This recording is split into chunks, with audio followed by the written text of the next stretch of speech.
Hello everyone, welcome. So I'll show you how to implement Stripe into your application. I'll be using React and Flask for the backend. First of all, you need to register on stripe.com, and after you do register, you will be redirected to the dashboard, which should look something like this. Keep this open and we'll get back to it later. Next thing you need to do is open the documentation, which should be right here, which will have a lot of the code. We will just copy because we don't really write code, just copy it. So, and then you can go here, and then in this tutorial I'll show you how to do a single payment, and in the next video I'll show you how to do subscriptions, since there's a bit more to do when you create subscriptions for your users. Also, all the code that I have here currently, the code we're starting off with, will be in the description, so you can just download it, clone the repo, and then you can start off and just follow along if you want to. So first of all, what we want to do is install Stripe for Python. So let's do that. That's being installed. Next thing is importing Stripe, which they don't do here for some reason, but I'll do that real quick. So right here at the very top, what you want to do is say import Stripe, and then just Stripe, and then you want to define an API key. You can just copy it from here, since these docs are connected to your account. So if you are logged in, this key will be your key. Obviously I'll remove all this and you can't use mine, but you can also find the key in API keys, and then you can find the keys here, and the secret key is this one right here. So moving on, we want to define a route and create an intent inside this route. So that's what I'll do real quick. So our route will be called pay, because it's a one-time payment. We'll rename the function to pay. What we want to first of all, we want to get the email, because we will be sending the email from the front end, just so the user can receive a message with the receipt. And also we could use the email later when I show you how to use webhooks with Stripe to update him in the database and stuff like that. So there's a identifying resource that we can use to identify the user in the database. So the email will be from request. We also need to import request. We'll import request up here. So okay, so request dot JSON dot get, and then we get the email, or we get none. If not email, we say return you need to send an email, and then we'll send a 400. If there is email, we will just create the Stripe payment intent as it is specified here. The only thing we will do though is if you do go to the code here, if you open this, I'm also showing you the process of going through the docs, because you will be doing this on your own. When you do call this function, you can also pass in recipient email, which is the email they'll receive, that will be connected to this payment, and also they will receive a receipt for the charge when they get charged for this payment. So it's good to have this. So we'll put the email there, and we'll charge them $900. No, $500. So this is in cents though. So 5,000 is 50, and then 50,000 is $500. So we have the intent made in our route here, and the email. I'll get back to this though, because we need to do a bit more on the back end to actually finish this, because obviously we don't want to return hello world. The next part of the in the accepted payment guide that they provide here is collecting the data. So for the front end, for React, we need to install these two packages. You can just copy this, go to here and install them. While that's happening, we also need to import a few things. So we need to go to the app.js, and let's call these Stripe imports, and we'll import elements and load Stripe. So I mean, you can read more about it here, basically, this what this wrapper for your app allows you to do is it allows you to call a function called getCard, which will just give you all the card info, and you can create a payment from that. You'll see it all connects very nicely. Okay, so you just need to add the elements, which is a wrapper for the entire app, or you could just wrap the component that contains the card element, because this just lets you call a function, which is right here, elements.getElement. It's a hook, whatever, and it allows you to get all the card info for confirming your payments. So after we have that done, we've imported elements and created the Stripe promise and all that. What we want to do now is add the card element. So I'll just create a new component for that, because it's a bit of code that's just not connected to anything else. So we'll call it card input.js. It's going to be a functional component. Yep, a functional component. And then we'll just copy this right here. We don't need a div. And we'll copy this import. We'll just say Stripe. And then we'll copy this const, because it is used here, right there. So this just gives it some basic styling, and then this is the card component itself. So I'll fix all that, and we're good. The next thing I want to do is actually put this card element into our app, into our homepage. So I'll import it. So components import card input from /card input, and then we just want to put it like right here above these buttons, like that. And that should be it. So let's npm start this and see if it's there. If it is, then we did a good job. Well, I did a good job. You just watched me do a good job, but if you follow along, you also did a good job following along. So yeah. Okay, see, it's there. So we got the email, and then there's like a card number thing we can put in here. Okay, that's a part of the process done. So the next part that we need to do is add the CSS, so it looks nicer. I mean, it already does look nice, but I'll add the CSS just because, you know, it looks a bit nicer. And then if we refresh this, yeah, now it has a bit more of a margin. It sort of just looks better. Okay, the next thing is just actually submitting the payment with all the info to the Stripe API. In order to do that, we will be using a few hooks. So we'll use the use Stripe, use element, and card element hooks. If you use class components for some reason, you can check this part out, but we won't be using that. We'll be using hooks and like actual functional components in React. So first we import all of them into our homepage. So Stripe, there you go. Then we can just copy these two right here. So well, I'll copy it below state because it is. So we got Stripe and we got elements, right? So I'll copy this whole handle submit part, and then I'll explain it. So handle submit is the function that we'll call when the pay button's clicked. So on click, we want to call handle submit. I'll name it handle submit pay just to differentiate it from the subscription one. And then I'll explain what it does. We don't need this handle event prevent default because this isn't a form submission. It's just a button.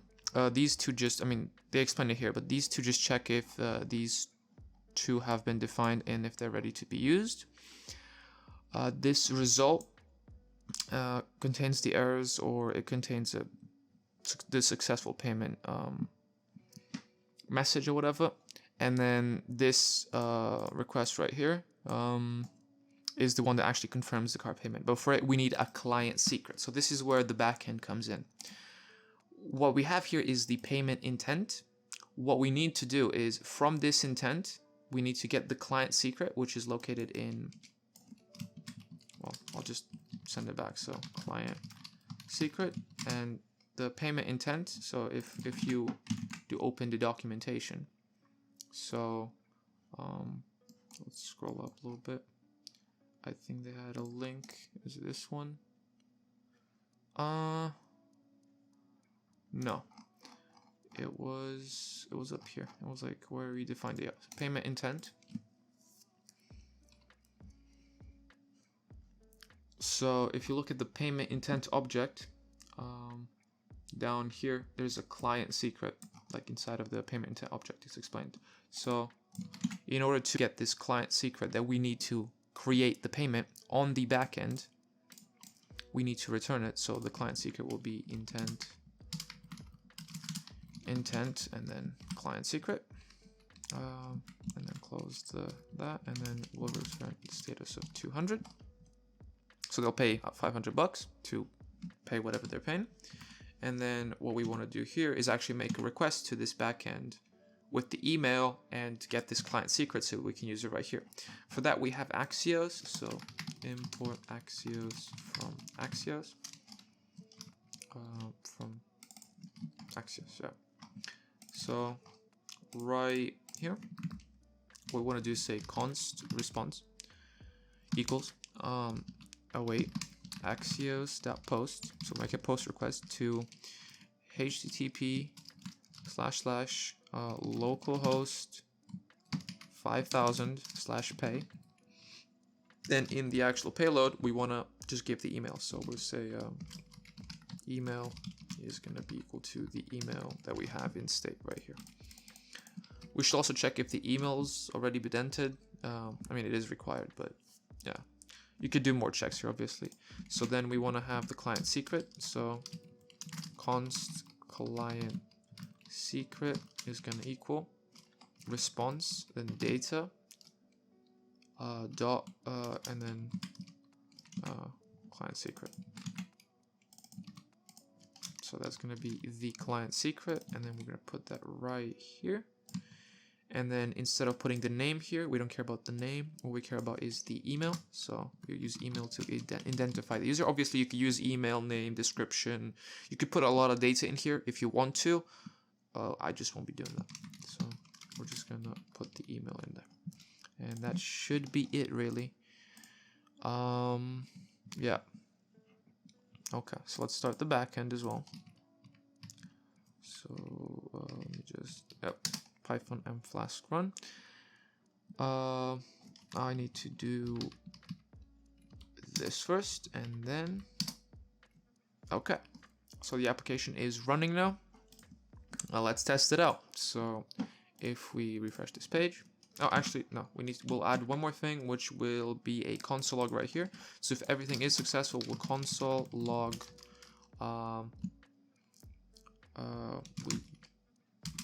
you got $500. And if it fails, it'll console log an error, obviously. There's an issue. Yeah, just remove that line there. Okay.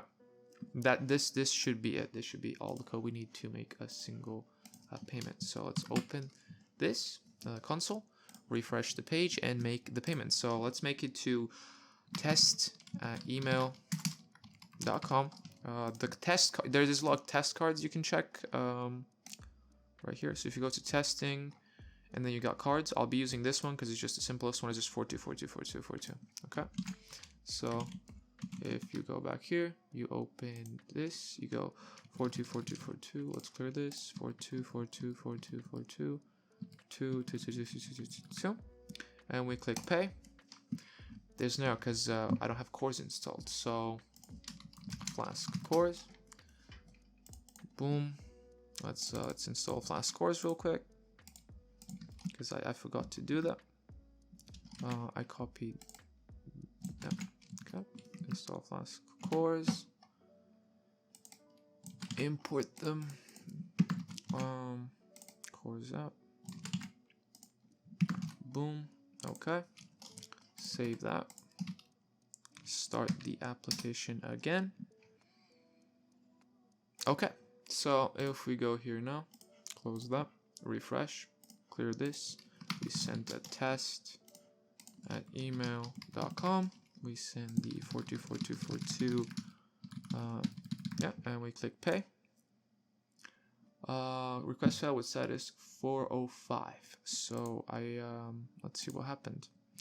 Post pay HTTP fail. Oh, we need to define methods. Oh, okay, methods equals post. Okay, it's fixed now. I didn't define which methods this route takes in. So if we send a request now, you got $500. If we go to the dashboard and we go to payments, we got $500, successful payment. We got the email right here, and we can use it to identify the user. So I'll take a bit of a break, and then I'll show you how to actually use this like email that you get, and then create a webhook to update your database after a payment has been processed. Welcome back. Let's continue and create a webhook that will update our database after a user's payment has been processed. So first of all, what I will use to I'll open my ports on my computer, so this API can be accessed by Stripe. Will be NGRock or whatever. You can just go Google NGRock. It's this website, and then you can go to download, and you can just download for Windows. It'll download a zip, and when you extract the zip, you'll get an exe that will open like this. In order to open a port, what you need to do is type NGRock HTTP, and then you need to type the port. And in our case, it's 5000, and it's going to open the port. And then you can use this URL right here to interface with our API from outside of our computer. So to create webhooks, obviously, we'll go to the developers part there here, webhooks, and we'll add a new endpoint. Actually, I'll open this docs page, and then I'll go through that as soon as we add the endpoint. So this is the endpoint we want to add, and then it's going to be /webhook. You can obviously name it differently. And then we select which types of events should the webhook endpoint be hit with. So when a user, currently when we want that to happen when a user pays. So it's not invoice, it's payment. Payment instance succeeded. Payment intent succeeded, yeah. So let's add this endpoint. We have a signing secret, we don't really need that. And we can also send test webhooks. Okay, so we got that down. Let's actually create the webhook. We'll use a bit of the docs for that as well. So we just want this part, and then we'll copy some Node code actually, because the Python code is done in Django and it's a bit weird for what we want to do. So I won't be using it, but it's pretty much the same thing. So here we want to create a new route. First of all, app route /webhook, and then methods equals post. Then we want to define webhook, right? Okay. So in here, as they do suggest, I mean, some of this is actually good. So we can return 200, which means everything went fine. This is what they expect you to return if the webhook gave you the data you need and everything is good.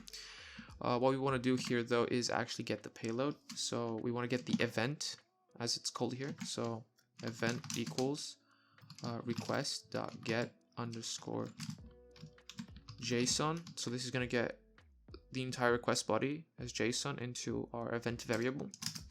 The next thing we want to do is test if event type equals payment intent succeeded.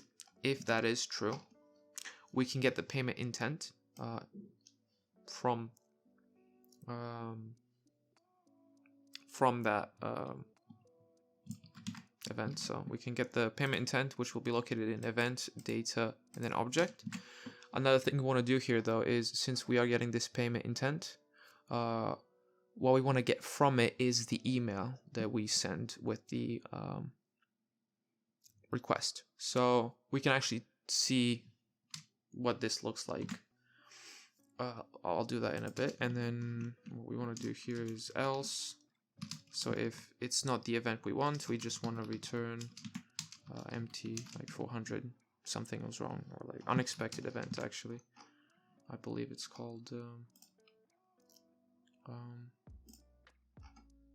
they don't really explain it though, but it's basically just unexpected event type, yeah.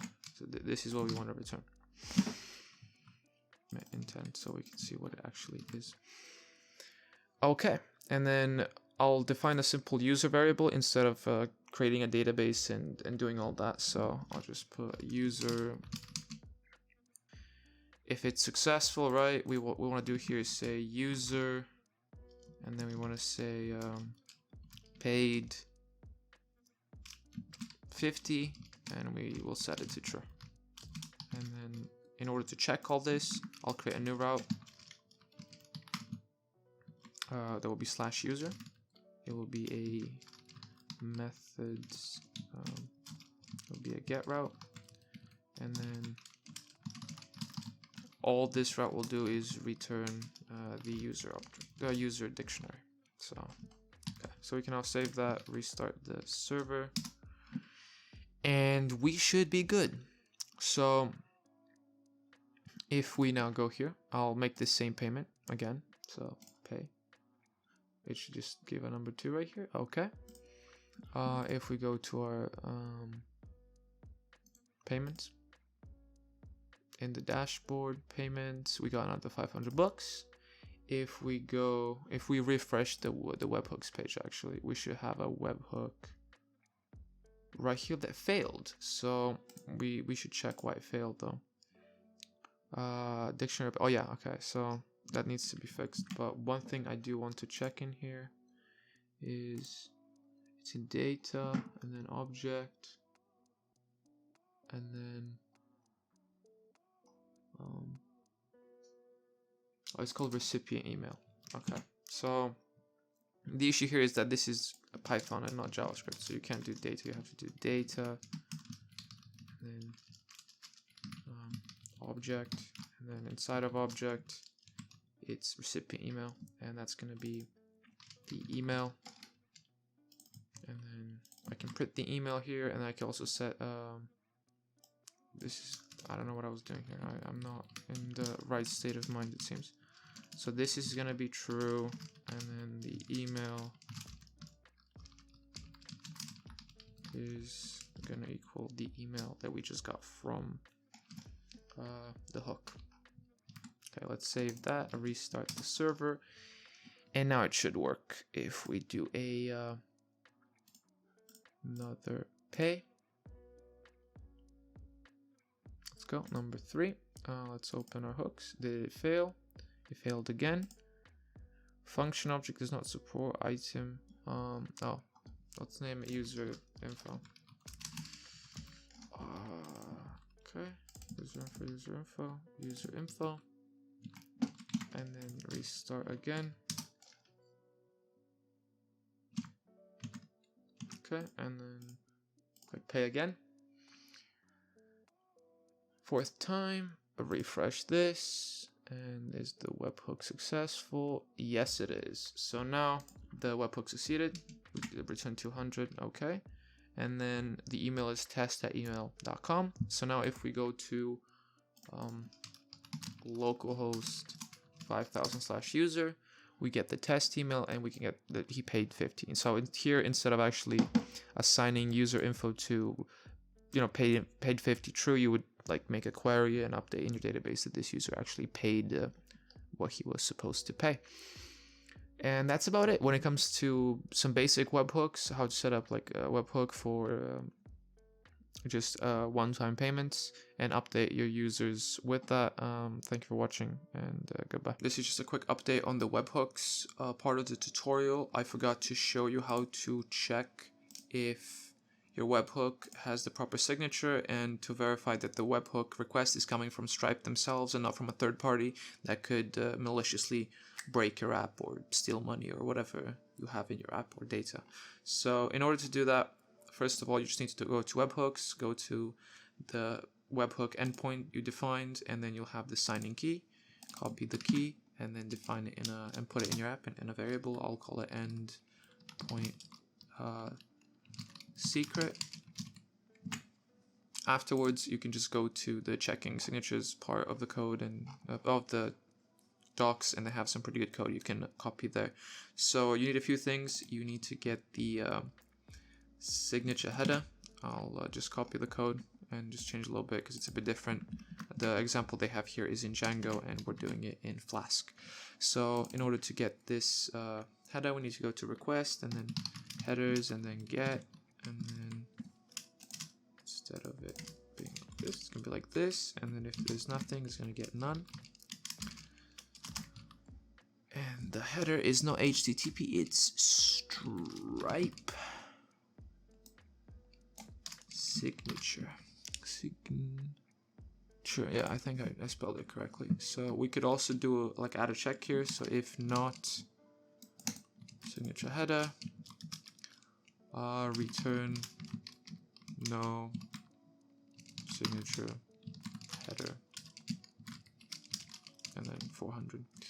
Okay. Also, what we gotta check, what we gotta change in the code here in the route is that the event will be defined later. Here we will define a payload, and instead of getting the JSON, we'll get the raw request body, which you do by calling request.getData instead of getJSON, and then we'll copy this try and catch block or try except block and put it right here. So let me just format this properly, because yep.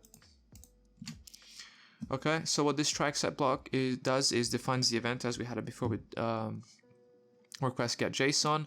It creates the event by checking if the payload, the signature, and the endpoint secret defined up here are all correct. If they all match up, then it gives us the event. If it doesn't, then it errors out. There's two exceptions it can give. It's the invalid payload exception. So if the payload is not what it's supposed to be, this will get triggered and will return invalid payload and 400. And then if the signature is invalid, it'll return the bottom one, which we'll just do like that. So save that. Now we can start our API, and it's going to work all the same, just it's a bit more secure, and we won't be getting hacked or scammed by a third party that knows that there's a webhook endpoint, but and tries to forge like a fake payload. So if we make a request with test.test.com,